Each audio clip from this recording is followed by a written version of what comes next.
अस्सलामुअलैकुम dear friends, welcome to my YouTube channel food passion simply. आज मैं यहाँ आपके साथ शेयर करूँगी बहुत ही ज़बरदस्त क्विक एंड इजी बनने वाले स्नैक्स की रेसिपी, जो कि हम आलू की मदद से बनाएंगे। और जितने भी हम इसमें आइटम्स इस्तेमाल करेंगे वो सब घर में आपके मौजूद होते हैं और सुबह के टाइम पे बच्चों के लंच बॉक्स के लिए बेहतरीन है। हेल्दी भी है ये रेसिपी और बजट फ्रेंडली भी है। और आप चाहें तो इसको पहले से बनाकर भी रख सकते हैं। और अगर आपने मेरा चैनल सब्सक्राइब नहीं किया है तो प्लीज़ मेरे चैनल को ज़रूर सब्सक्राइब करें और बेल आइकन को ज़रूर दबाएं। बिस्मिल्लाहिर्रहमानिर्रहीम। यहाँ पर मैंने हाफ़ के जी बॉइल्ड पोटैटोज़ लिए हैं। ठीक है, उसको मैं अच्छे से मैश कर रही हूँ यहाँ पर। और मोटा मोटा पार्टिकल ना हो, आपने अच्छे से इसको मैश करना है। ठीक है, इसमें ना बहुत सादे घर में मौजूद तमाम मसालों में से ही चंद इंग्रेडिएंट्स डलेंगे। ठीक है, यहाँ पे मैंने चाट मसाला लिया है 1 टीस्पून और हाफ़ टी स्पून काली मिर्च और सॉल्ट। बस ये 3 मसाले हैं जो नमक मिर्च में डलते हैं। ठीक है, और इसके बाद मैं यहाँ पे कोरिएंडर थोड़ा सा क्रश करके इसमें शामिल कर दूँगी, जो बड़ा अच्छा टेस्ट देगा। और यहाँ कुटी हुई मिर्च आप हस्ब ज़रूरत डाल सकते हैं। मैंने यहाँ पे 1 टीस्पून डाली है। थोड़ा सा हरा धनिया, और अगर आप चाहें तो इसमें चीज़ भी ऐड कर लें। मैंने फ्लेवर के लिए इसमें यहाँ पे मोज़रेला चीज़ ऐड किया है। अच्छा, चेडर चीज़ के बारे में ये, जब वो पकता है ना तो अंदर से मेल्ट हो जाता है और वो निकलता है बाहर। तो अगर ऐड करना चाहते हैं आप तो उसको बहुत अच्छे से मैश करिएगा ताकि वो मोटा मोटा कहीं ना रहे। और अगर मोज़रेला डाल रहे हैं तो वो बाहर नहीं निकलता। ठीक है, इसको अच्छे से आपने मैश कर लेना है, खूब अच्छा सा मिक्स कर लें। यहाँ पे मैंने मीडियम साइज़ की ब्रेड होती है उसको बस सेंटर से कट कर लिया है। अगर आप बड़ी लें तो पीसेस ज़्यादा बड़े हो जाएंगे, तो आप उसको मज़ीद 4 पीसेस कर सकते हैं। ठीक है, और यहाँ पे मैंने मैदा लिया था 2 टेबल स्पून और उसको पानी में बस ऐसे लिक्विड ही पतला पतला सा घोल लिया था। ठीक है, अगर आप ये नहीं लेना चाहते तो आप अंडा ले सकते हैं। मैंने अंडा नहीं यूज़ किया तो मैंने इस तरीके से इसको बनाया। इससे थोड़ा क्रिस्पीनेस ज़्यादा आती है। अगर आप अंडे का इस्तेमाल करेंगे ना, अंडे में थोड़ी सी स्मेल होती है। और अगर लंच बॉक्स में आप बच्चों को बंद करके देते हैं ना तो वो एक अलग सी ठंडा होने के बाद स्मेल करता है अंडा। ठीक है ना, तो ये ज़्यादा बेस्ट रहता है।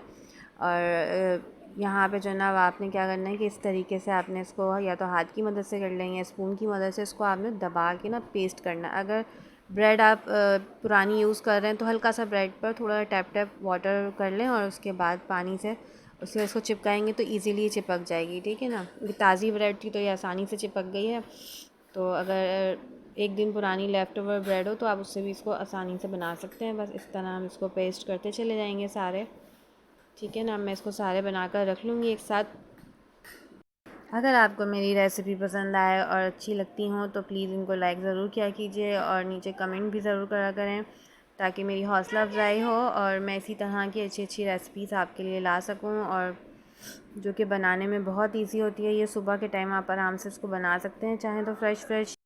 अब यहाँ पे इसको इस तरीके से हम कर देंगे और मैं आपको बताऊँगी किस तरीके से आप इसको बनाकर स्टोर भी कर सकते हैं फ्रीज़र में। तकरीबन 3-4 दिन तक तो चला सकते हैं आप इसको। ज़्यादा दिन नहीं रखिएगा क्योंकि पोटैटो ज़्यादा दिन ना सॉगी हो जाते हैं और टेस्ट अच्छा नहीं आता।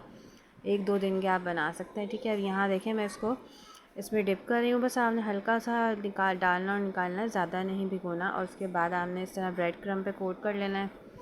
ठीक है, अच्छी तरह दबा के आपने ब्रेड क्रम्ब लगाने। इसी तरीके से मैं सारे ब्रेड क्रम्ब कर लूँगी।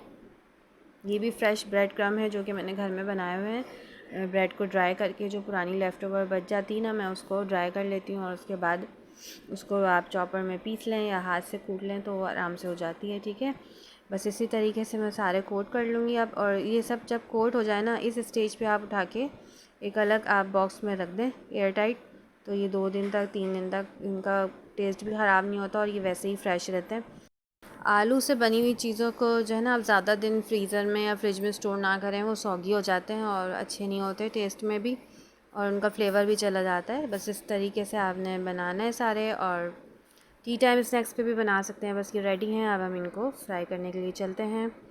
ऑयल को हमने गरम कर लिया है और ये इतना है कि आप आराम से इसमें बुलबुले आने चाहिए और बस इतना आपने फ्राई करना है। शैलो फ्राई करेंगे हम इसको।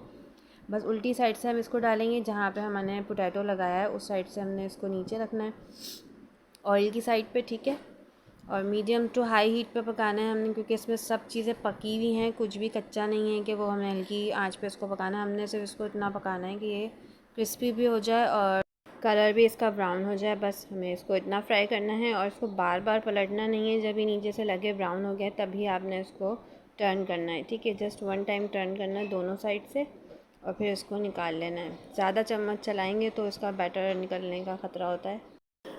आप जैसे कि इसमें देख रहे हैं मैं बिल्कुल भी स्पून नहीं चला रही हूँ, बस मैंने इसको एक बार टर्न किया था। अब जैसे ये फ्राई होगा तो मैं सेकंड टाइम इसको टर्न करके और मैं इसे निकाल लूँगी। ठीक है, अगर आप लोग मुझे देख रहे हैं जिन्होंने अभी तक मेरा चैनल सब्सक्राइब नहीं किया है और मेरे चैनल पर नए हैं तो प्लीज़ मेरे चैनल को सब्सक्राइब करें और फ्रेंड्स एंड फैमिली में शेयर करें और नीचे मुझे ज़रूर कमेंट्स किया करें कि आप मुझे कहाँ कहाँ से देख रहे हैं। अब देखिए हमारे इसी तरह तैयार हो गए हैं। मैं सारे इसी तरह फ्राई कर कर निकाल लूँगी इनको, और आप इनको केचप के साथ, ग्रीन चटनी के साथ आराम से इसको सर्व कर सकते हैं।